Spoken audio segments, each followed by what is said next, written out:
Bonjour les amis.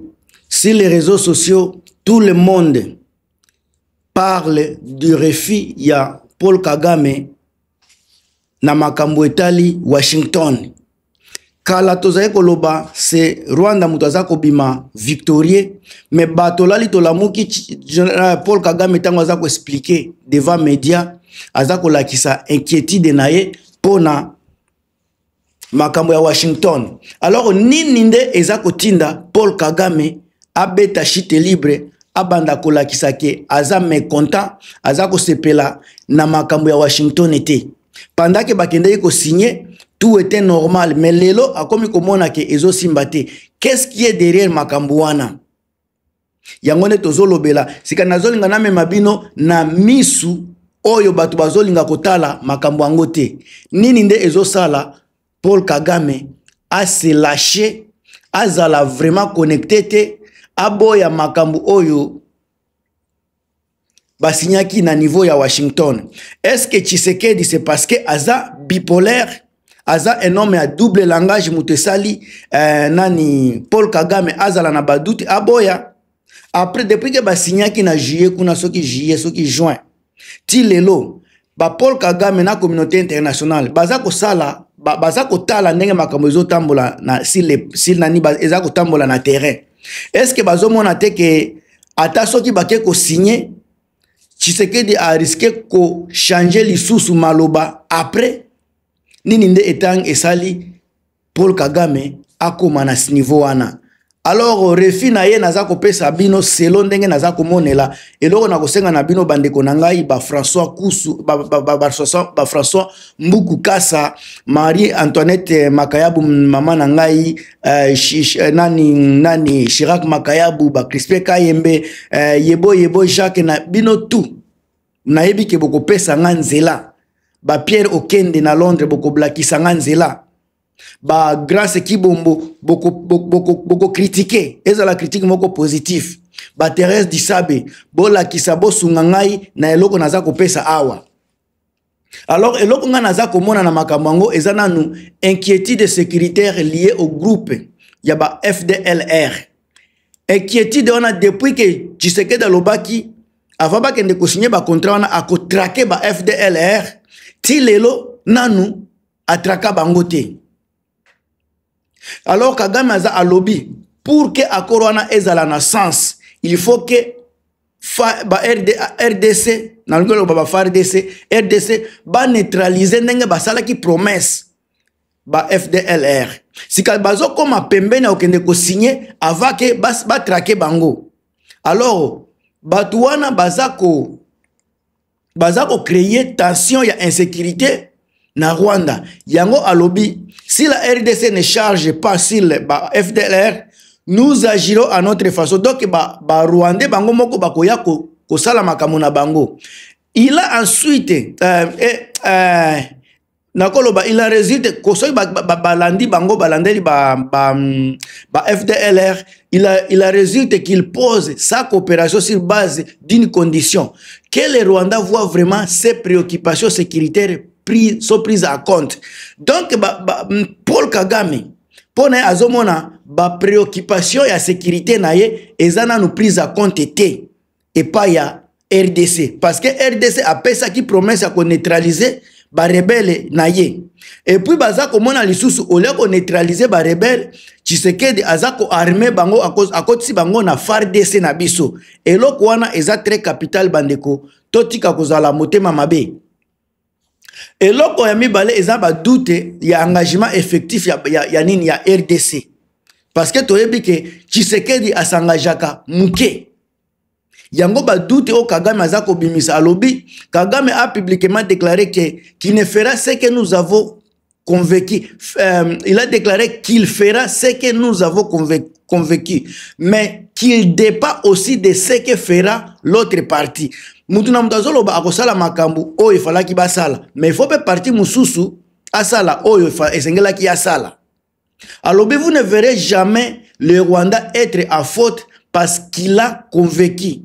Mais si l'autre côté fait des tours et nous ramène au problème, alors nous traiterons comme nous l'avions nous l'avions fait déjà jusqu'à présent.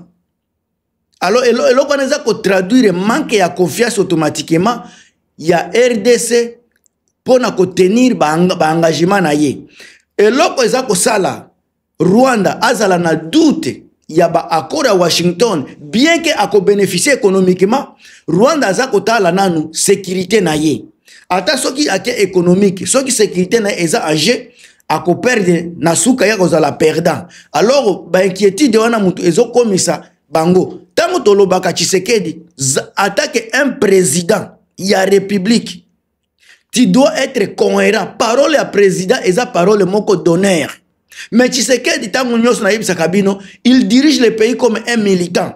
Le loko lobaboye lobi kuna ko changer. Un président parole na ye ezalaka parole d'honneur. Ce qui n'est pas dans le cas de Tshisekedi, na régime ne mobimba. Alors, il y a une critique des cadrages et des objectifs de l'accord. Tout ça, on a un niveau.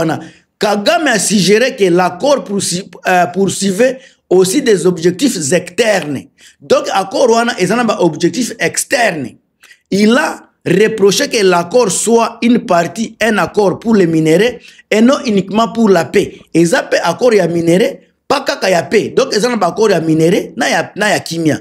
Il a dit que certains acteurs avaient voulu quelque chose à offrir, minéraux, accès ou argent, comme appât pour que d'autres combattent leurs ennemis. Cela montre un scepticisme sur la finalité de l'accord et pour la paix et pour les intérêts économiques et géopolitiques. Alors, ce qui est kotambola, awa to komisika, awa ndenge toza ko solola. Tozo solola makambo ya mboka. Ce to longoli sentiment, ba émotion. Vous allez voir que Tshisekedi est le problème majeur à tout ce qui se passe au Congo. Ezala makambo ba contrat, ezala makambo nyonso ya ba accord, c'est lui qui est le problème. Lelo sika tangu ba komi ko pese ba kon parce que espoir ya Tshisekedi sika e komi Washington. Tshisekedi azonga ba kende Washington avant koleka na Doha. Et puis ayebi ke sans Doha, Washington eza eloko pamba parce que boko signé ba accord sa kozala na kimia. Tangu Kagame aza koloba bazana ba accord moko eza na minéraux mosusu na paix, eza na aspect extérieur na interne. Extérieur eza ba accord ya minéraux wana, interne eza accord ya paix. Ata soki ba signé ba accord ya libanda ya kimia ya nini ya minéraux, tant que kimia ekozala te, tout est encore totozo kende kaka na zéro, eloko malonga eza te bandeko. Alors, certains analystes ont affirmé que l'accord donne un avantage au Rwanda à légitimement indirectement sa posture sécuritaire en RDC, notamment vis-à-vis de FDL au Boyebi. Alors, sans vraiment impliquer tous les acteurs, notamment le groupe M23, le fait que le M23 ne soit pas partie de l'accord a aussi été souligné comme un point faible, parce que Bangonde bazako garantir sécurité na mboka. Bandeko. Awa toza ko solola sans sentiment, sans émotion, tozo lobela mboka.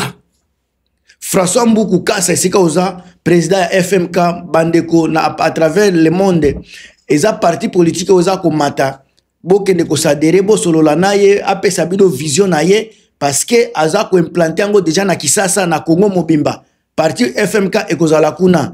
Alors bo solola na président François Mboukou Kassa boke na ba Facebook François Mboukou Kassa boko zoye kuna boko sola na ye. Alors makambo eza ebele pona ya koloba pona mboka na biso. Alors soki tolingi kozala bref na makambo yo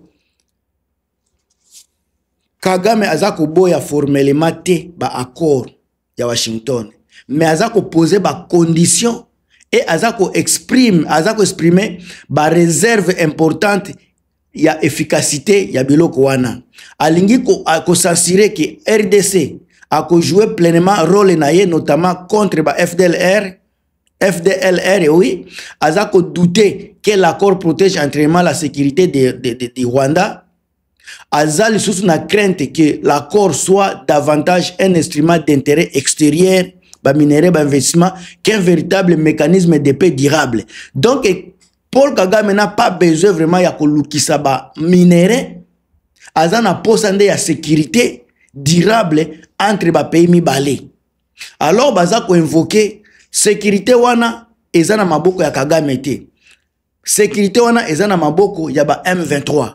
Alors doa nde clé oyo ko pesa Tshisekedi et ko pesa Rwanda kimia parce que sans kimia na Congo ataso ba signer ba ndenge nyoso ekosimba te.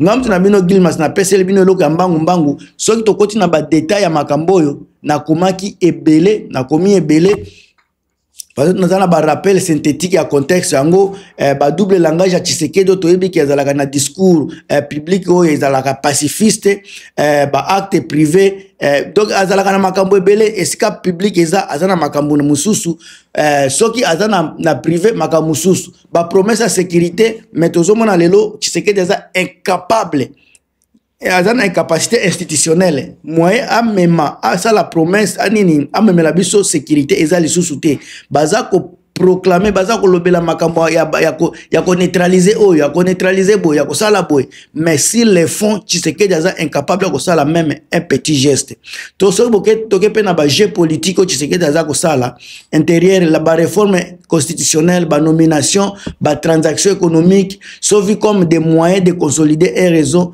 clientéliste plutôt que d'améliorer la gouvernance. Donc Tshisekedi a échoué sur tous les plans, a na point d'interrogation.